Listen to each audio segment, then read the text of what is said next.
Hello viewers. आज हम past perfect continuous tense के बारे में पढ़ेंगे। इस वीडियो में हम सीखेंगे इस टेंस के डेफिनेशन और एग्जांपल्स। इसमें हम फॉर और सिंस के इस्तेमाल सीखेंगे और आखिर में हम इस टेंस को पास्ट सिंपल के साथ यूज़ करके समझेंगे सीखेंगे। तो चलिए शुरू करते हैं। टेंस की डेफिनेशन देखते हैं। ये टेंस हमें ये बताता है कि कोई काम माजी में शुरू हुआ, माजी में जारी रहा और माजी में किसी ख़ास वक्त पर मुकम्मल हो गया।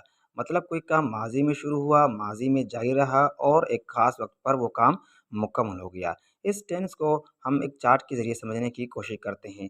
तो चलें चार्ट को देखते हैं। अब देखें इस चार्ट में ये हमारा पास्ट है और ये हमारा प्रेजेंट है। प्रेजेंट से पहले जो भी होता है वो हमारा पास्ट होता है। अब पास्ट में अब ये हमारा एक पॉइंट है, ये पॉइंट हमारा स्टार्टिंग पॉइंट है और जो हमारा दूसरा पॉइंट है ये हमारा एंड पॉइंट है। अच्छा, ये जो स्टार्टिंग पॉइंट है और एंड पॉइंट है, इनके बीच में हमने ये जो लाइन दी है, ये लाइन कंटिन्यूटी को शो करता है। मतलब कोई काम माज़ी में शुरू हुआ और माज़ी में कुछ वक्त के लिए जारी रहा और माज़ी में किसी ख़ास वक्त पर वो काम मुकम्मल हो गया। इसकी एक मिसाल देखते हैं, मिसाल से हम समझते हैं इसको।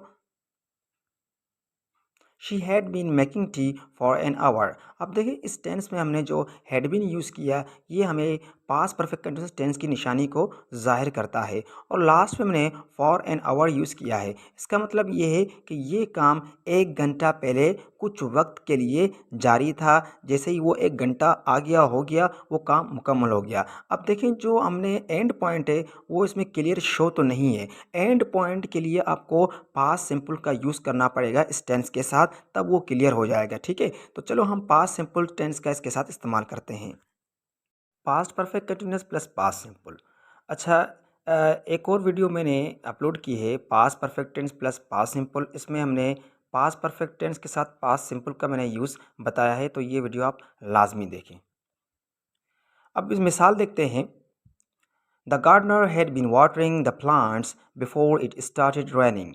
अब देखिए इसमें जो हमने बिफोर के साथ पास्ट सिंपल का यूज़ किया है, ये एक ऐसा पॉइंट है, ये एक ऐसा पॉइंट है जिस पॉइंट से पहले एक काम जारी था और जब ये पॉइंट आ गया तो वो काम क्या हो गया, मुकम्मल हो गया, पूरा हो गया। यहाँ तक वो काम जारी था। ठीक है, उर्दू में इसकी अगर मीनिंग देखें तो उर्दू में इसकी मीनिंग ऐसे होती है, बारिश होने से पहले माली पौधों को पानी दे रहा था। अब देखिए मैंने कहा बारिश होने से पहले, मतलब बारिश होने से पहले वो एक काम जारी था। जैसे ही बारिश आ गई तो वो काम हमारा क्या हो गया, मुकम्मल हो गया, पूरा हो गया वो काम वहाँ पर। ठीक है। अच्छा, एक और मिसाल देखते हैं। Before you arrived I had been waiting for you for 2 hours. अब देखिए जो मैंने फर्स्ट सेंटेंस इस्तेमाल किया ये हमारा पास्ट सिंपल टेंस है। तो याद रखें कि आप पास्ट सिंपल टेंस को शुरू में भी लिख सकते हैं और बाद में आप past perfect continuous tense use कर सकते हैं। बस ये याद रखें कि आप फिर जब आप पास्ट सिंपल यूज़ करें तो बीच में आपको कॉमा लाजमी यूज़ करना है।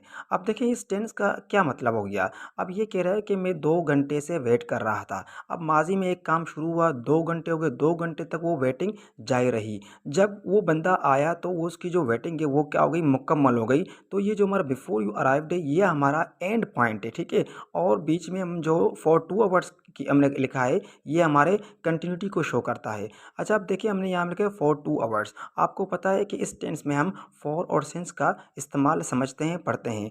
तो चलो वो भी देखते हैं कि हम कब फॉर और कब सिंस यूज़ करते हैं। सिंस का इस्तेमाल हम करते हैं पॉइंट ऑफ टाइम के लिए। मिसाल के तौर पर since morning, since evening, since Noon, since afternoon, since 2020, since yesterday and since 9 o'clock etcetera.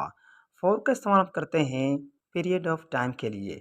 मिसाल के तौर पर for 1 day, for 2 days, for 1 week, for 2 months, for an hour, for years, for a long time, for the last year, etc.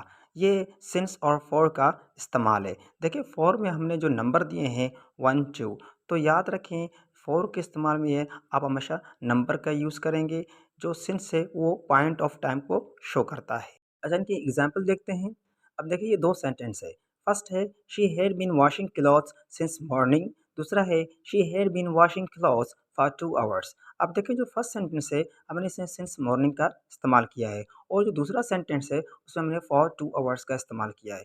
अच्छा, दूसरा sentence देखें, उसमें हमने बीच में जो 2 नंबर लिखा है, ये हमारा नंबर है। तो देखिए मैंने आपको कहा कि आप जब नंबर यूज़ करें तो फिर आप 4 का इस्तेमाल करें, ठीक है? तो ये आपके लिए आसानी है। अच्छा याद करें 2 ऐसे नंबर हैं जिनके साथ हम सिंस का इस्तेमाल करते हैं। एक तो टाइम है 9 ओ क्लॉक, 10 ओ क्लॉक इस तरह का एग्ज़ाम्पल है और दूसरा आप जो ईयर का देते हैं जैसे कि 2020, 2023 तो यहाँ पे आप सिंस का यूज़ करेंगे। Okay viewers, now it is time for homework. आपके सामने 2 सेंटेंस हैं, तो इनमें सिंस और फॉर का इस्तेमाल करेंगे। तो आप कमेंट में ज़रूर टाइप करें कि किसमें सिंस किसमें फॉर आएगा। Okay, thank you so much, goodbye, take care.